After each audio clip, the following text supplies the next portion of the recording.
안녕하세요. 저는 KDI 국제정책대학원 김조은이고요. 저는 저출산하고 젠더, 지금 대한민국에서 가장 핫한 토픽 2개 연구하고 강의를 하고 있습니다. 젠더 중에서도 보통 이제 젠더라고 하면 여성 문제를 많이 다룰 것으로 생각을 하는데 저는 계속 남성성 관련해서 연구를 해왔거든요. 그래서 아마 오늘 이 자리에 초대된 게 아닌가 싶습니다. 원래 이 제목이 2030 남성들의 보수화 어떻게 봐야 하는가가 아니었고 2030 남성들 왜 보수화되는가 이거였던 걸로 알고 있거든요. 처음 이제 과제였겠지만 그래서 저는 이 바뀐 게 굉장히 좋다고 생각하고 왜 보수화되는가를 묻기 전에 실질적으로 이 사람들이 보수화되는가에 대해서 알아봐야 된다고 생각하거든요. 그래서 이번 프레젠테이션에서 첫 번째로는 실제로 2030 남성들이 보수화되어 가고 있는가 에 대해서 얘기를 하고 그 다음에 뭔가 바뀌어가고 있는 것 같긴 한데 그 사람들이 뭔가 바뀌어가고 있는 원인은 무엇인가에 대해서 얘기를 해보도록 하겠습니다. 사실상 제가 말하고자 하는 부분이 오늘 김동아 의원님께서 말씀하신 부분이랑 굉장히 결이 비슷합니다. 네. 2030 남성 프레임 재부상한 것 같아요. 원래 지난 대선 때 한창 또 2030 남성들을 우려먹다가 이번 서부지법 사태 폭동으로 인해서 또 다시 주목을 받게 된 것 같습니다. 서부지법 폭동 자체도 굉장히 충격적이었는데 거기서 더 충격적이었던 게 뭐 체포된 사람들을 보아하니 우리가 기존에 생각하던 태극기 부대가 아니더라. 반 이상이 2030 남성이었다. 그래서 사람들이 굉장히 충격을 먹었거든요. 그 이후로 계속 2030 남성들 왜 보수화되는가, 뭐 왜 극우화되는가라는 언론의 주목이 생겨난 것 같습니다. 근데 이와는 반대로 2030 남성들을 다 한 그룹으로 집단화하지 말라, 일반화하지 말라라는 비판의 목소리도 있었고요. 2030 남성들 굉장히 다양한 생각을 가지고 있고 굉장히 다양한 정치적 의견을 가지고 있다. 왜 거기에 대해서는 얘기를 해주지 않느냐라는 비판도 있었습니다. 저는 그 두 번째 비판에 굉장히 동조를 하는 편이고 그렇기 때문에 이제 언론이나 저희가 이제 담론을 진행을 할 때 이런 극우 세력에 대해서 관심을 좀 덜 가져야 된다고 생각을 해요. 그래서 오늘 제 발표는 일반적인 2030 남성을 대상으로 통계를 돌린 결과를 보여드리려고 합니다. 네, 일반적 2030 남성들에 대한 이해. 우리 일반적 남성들이라고 하면은 보통 설문조사를 돌려서 대표성을 띠는 집단을 대상으로 한 결과를 보여줘야 되겠죠? 네. 제가 이 발표를 준비하면서 여러 가지를 읽었는데 아직은 다 추측에 지나쳐요. 뭐 평론가 분들도 그렇고 뭐 보수화됐다는 사람들도 있고 보수화되지 않았다라는 사람도 있는데 저는 결과를 돌려보고 그 결과만 믿습니다. 그래서 어제 한국종합조사를 돌려봤거든요. 돌려봤는데 2030 남성이 보수화되었다라고 판단할 만한 근거는 굉장히 미미하다. 그래서 왼쪽 그래프를 보시면요, 뭐 개인적인 나이, 성별, 교육 수준, 지역, 결혼 유무, 뭐 이런 조사 연도를 통계 모델을 통제하고 난 이후에도 이 빨간색 이대남이라고 대표되는 집단들이 2010년부터 2023년 그 사이 동안 지지하는 정당이 무엇인가 물었을 때 뭐 옛날 같은 경우는 한나라당이 될 수도 있고 지금은 국민의힘인데 더 지지하는 추세로 보여지진 않아요. 그냥 그대로 가고 있어요. 그래서 최근 들어서 이 사람들이 보수 정당을 지지하는 추세로 가고 있다라고 판단하기는 어렵다. 그리고 두 번째로 정치 성향을 물어봤거든요. 나는 어떤 정치 성향인가 했을 때 5개가 있어요. 매우 진보, 다소 진보, 중도, 뭐 다소 보수, 매우 보수가 있는데 매우 보수적이라고 답한 사람들을 봤을 때도 이대남이 2010년에 비해서 2023년도에 증가하지 않았습니다. 그래서 이것만 봤을 때도 2030 남성 보수화되었다라고 보기가 어렵습니다. 그리고 이제 보수화되었다라고 판단할 만한 가장 큰 근거 중에 젠더 문제에 있어서 확실히 뭐 특정 소수의 남성뿐만 아니고 전반적으로 좀 반감을 가지고 있는 것 같긴 해요. 근데 여러 가지 사회 조사를 보면요. 젠더 문제에 대해서도 그 젊은 남성들이 이전 세대 남성에 비해서 굉장히 진보적이에요. 근데 그 굉장히 진보적인 수준이 물론 이제 젊은 여성에 비해서는 덜 진보적이지만 그래도 확실히 바뀌어 왔다.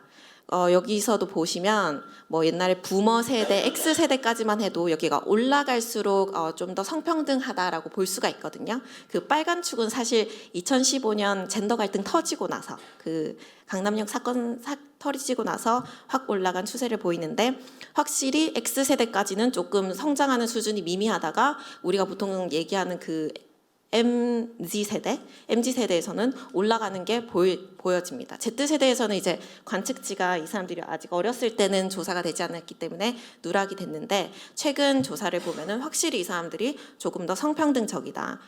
성평등뿐만 아니고 이민, 환경 문제에 있어서 다양한 사회 문제에 있어서도 사실 2030 일반 남성들은 진보적인 성향으로 바뀌었거든요. 그래서 진보적인 성향을 보인다. 그래서 보수화되었다고 하긴 어렵다. 하지만 이 사람들은 일반적으로 반진보화가 됐어요. 그러니까 이 사람들이 국민의힘이 좋아요가 된 게 아니고 민주당이 싫어요가 된 거예요.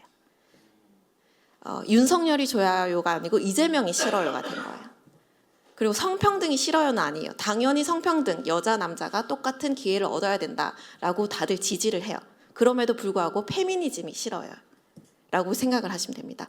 지지하는 정당을 물어봤을 때 이제 민주당을 지지한다라고 대답한 사람이 이대남에서 확실히 최근 연도로 올수록 줄어든 게 보이죠. 그 이대남 0이라고 되어 있는 사람들은 이대남이 아닌 모든 사람들이거든요. 그래서 뭐 나이 드신 남자분들일 수도 있고 그다음에 여성을 다 포함한 건데 확실히 민주당을 지지하는 수준이 최근 연도 들어서 양극화되어 있는 거를 이대남을 축으로 볼 수가 있습니다. 그래서 특히 페미니즘 관련해서 이 그래프는 사실 40대 남성도 다 포함한 수준이라서 우리가 생각하는 이대남을 중점으로 봤을 때는 사실 80%예요.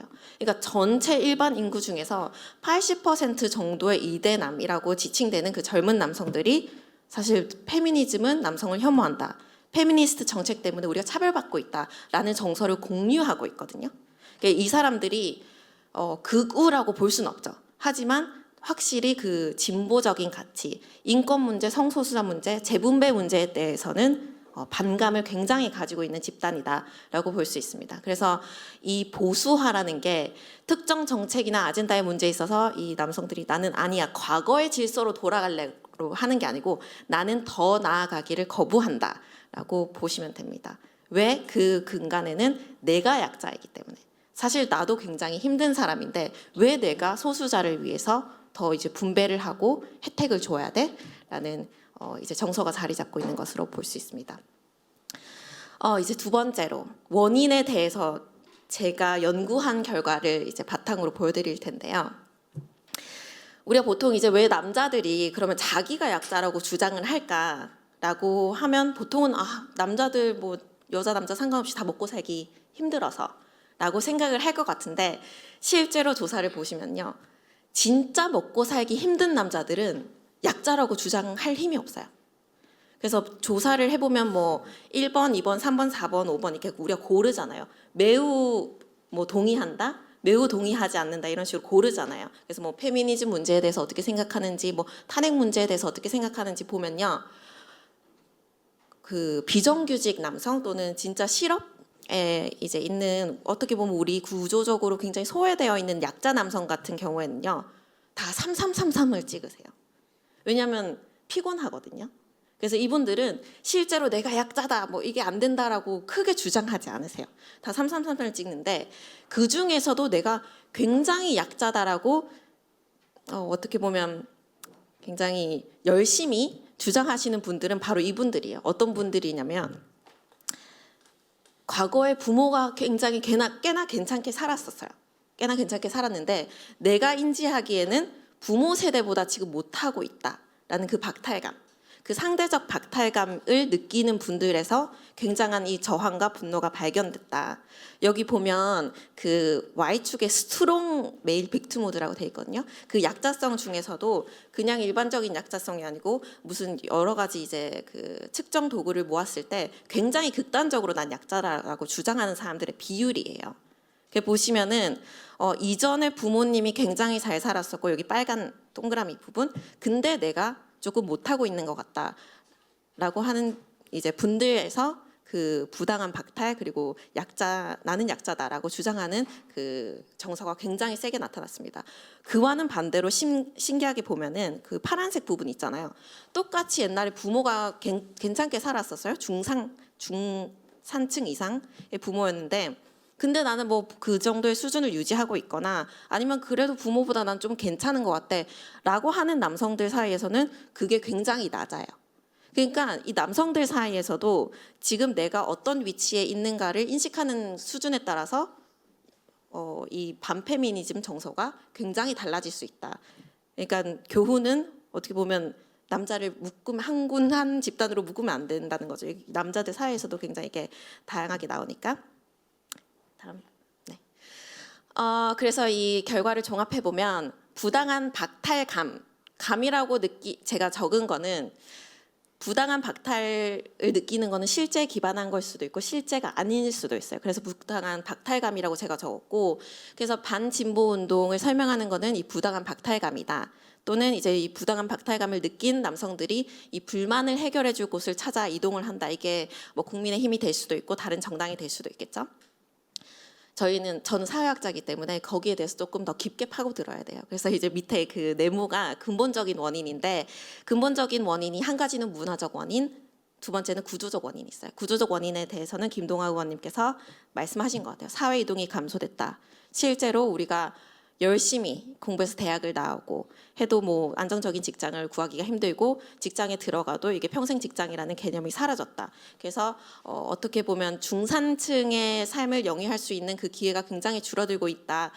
그래서 구조적인 문제로 이걸 봐야 되고 두 번째로는 전통적 남성성 규범이에요. 사실 이 남성성 규범을 따라가기가 굉장히 힘든 사회가 됐거든요. 남성성 규범이라는 거는 내가 남자로 태어나서 마땅히 좋은 일자리를 얻고 결혼도 하고 이런 규범들이 있잖아요. 사실 그 규범들이 유동적으로 바뀌어 가야 되는데 그게 바뀌지 않는데 남자들의 인생은 바뀌었잖아요. 거기서 오는 간극 때문에 이런 박탈감이 느껴지는 것이다. 그래서 제가 이 오늘 플로어에서 얘기를 해봐야 되는 질문이 이건 것 같아요. 어떻게 2030 남성의 좌절을 해소할 것인가가 가장 중요한 주제인 것 같고요. 다양한 방법이 있을 것 같아요. 부당한 박탈감을 즉각적으로 해소해 주는 것처럼 한다. 그래서 뭐 여가부 우리가 폐지해 줄게.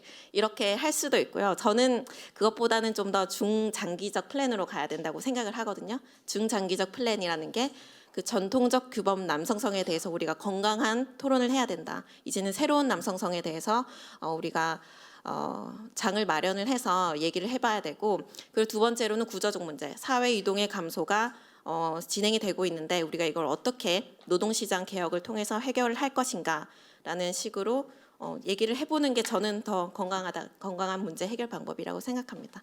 제가 준비한 건 여기까지고요. 잘 들어주셔서 감사합니다.